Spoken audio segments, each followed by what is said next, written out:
cheek. I don't know what to do now. Can't look at my phone cause somehow it knows to remind me that it's over. Oh, I finally blocked your Instagram stories, took down all your pics on the walls. I thought that I want somebody to hold me. It's not like me to not move on.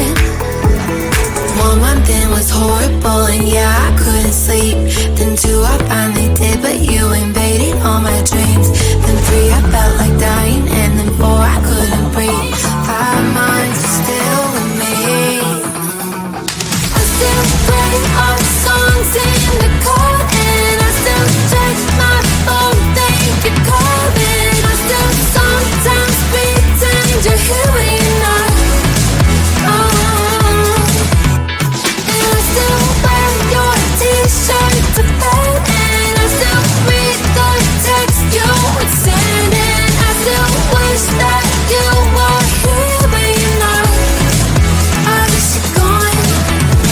Thought it'd be a little clearer after some time, and I would see only me in the mirror, but you're still here looking at me. So when you said forever, was it a lie? What did you mean? Was the story really over? You know, in my book it was you and me.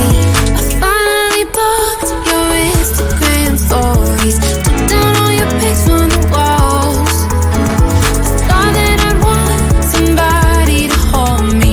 It's not like me to not move on. Mama, it was horrible and yeah, I couldn't sleep. Then 2 I finally did, but